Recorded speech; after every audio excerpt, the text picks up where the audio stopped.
আমি মাসুমা রহমান তানি। আমি এখানকার বিএফডিসির এমডি নিযুক্ত হয়েছি। আমি কাজ শুরু করলাম আজ। কাজ শুরু করাতে আসলে এখানকার অনুভূতি সব মিলিয়ে মিশ্র। আমার জায়গাটা অনেক ভালোবাসার। তো আমি যখন এখানে আমার কাজ করার সুযোগ হয়েছে, আমি সবসময় চেয়েছি এই জায়গার উন্নয়ন। তো আমি প্রথমে এই জায়গা থেকে সমস্ত অনিয়ম, দুর্নীতি এবং ফ্যাসিলিটির সব চিহ্ন আমি এখান থেকে দূর করার চেষ্টা করে যেতে চাই। এটা আমার প্রথম কাজ। এবং দ্বিতীয় কাজ হলো বাংলা সিনেমার সেই সোনালী যুগ ফিরিয়ে আনা এবং বর্তমান সময়ের সঙ্গে তাল মিলিয়ে, যাতে আমরা পিছিয়ে না থাকি।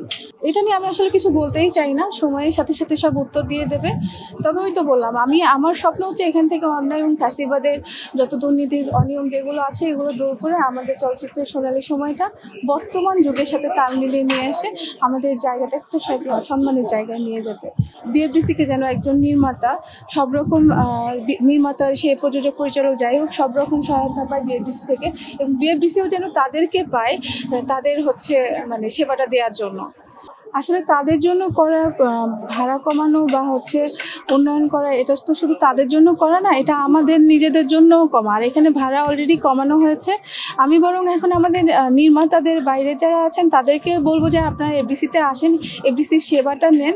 তাইলেই তো এফডিসিটা আবার দাঁড়াতে পারবে, আপনাদের আরও ভালো সেবা দিতে পারবে। আর প্রথম দিনে আমি আসলে ভিতরের আমি কতটা কি বলতে পারবো এইটুকু, এর বাইরে আসলে বলা সম্ভবও না।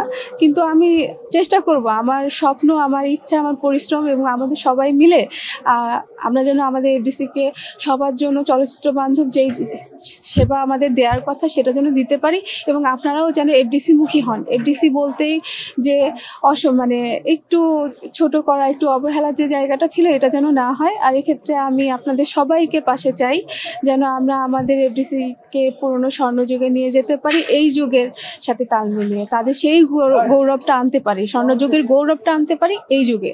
আপনারা আমাদের সবাই সাহায্য করবেন। আর প্রথম দিন আমি আর কি বা বলবো, শুধু আপনাদের সবার দোয়া আর সহযোগিতা চাই, এছাড়া আর কিছুই বলার নাই। সিনেমার যে জায়গাটা সরকারের, এই জায়গা থেকে এটা এমন একটা জায়গা, সেখানে সরকার সিনেমা বানানো সম্পর্কিত সব সুবিধা এখানে আছে। প্রবলেম হয়ে গেছে সেটা হচ্ছে যুগোপযোগী না। এটা কিন্তু এই জায়গাটার প্রবলেম না, জায়গাটার সমস্যা না, দোষও না। আমরা বরং আমাদের জায়গাটাই সুবিধা বঞ্চিত। তো আমি চাইবো যে আমাদের এই জায়গার এই উন্নয়নগুলো ঘটালে বাইরে যারা অভিযোগ করেন, নির্মাতারা বলেন বা যারাই অভিযোগ করেন যে এখানে পাওয়া যায় না, তখন ওই অভিযোগ করার প্রশ্নই আসে না। কারণ এফডিসি আমরা সবাই আছি আপনাদের সবাইকে এই সুযোগগুলো দেওয়ার জন্য। স্বপ্ন তো দেখি একজন নির্মাতা হিসেবে দেখতাম, এখন তো আমি আমার এফডিসির একজন মানুষ হিসেবে দেখি।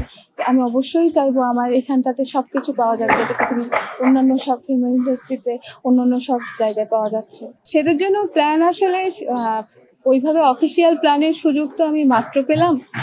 তবে আমি চেষ্টা করব এবং আমি চাই, এটা আমার স্বপ্ন। এটা সত্যি বলতে পরিকল্পনা আমার সিনেমা বিষয়কে ছিল, এবং সিনেমা যারা ভালোবাসেন তাদের প্রত্যেককে নিয়ে আমার যা কিছু চিন্তা সমস্তই ভালো। এবং এখানকার প্রতিটা মানুষ যে এখানে এফডিসির সাথে ইমোশনালি কতটা জড়িত, সেটা যারা এখানে মানে শুধু অফিসিয়াল না, আনঅফিসিয়াল মানুষগুলো, তারা কিন্তু জানি। আর আমি যেহেতু আনঅফিসিয়াল ভাবে অনেক আগের থেকে জড়িত, ছোট্ট একটা উদাহরণ, সেটা হচ্ছে যে আমাদের যে ডিরেক্টর, প্রডিউসার যারাই মারা যান, তারা দেশের বাইরে থাকুক বা যেখানে থাকুক, মারা যাওয়ার পরে না তাদের ইচ্ছা থাকে তাদের লাশটা যেন এফডিসিতে এনে জানাজা করা হয়।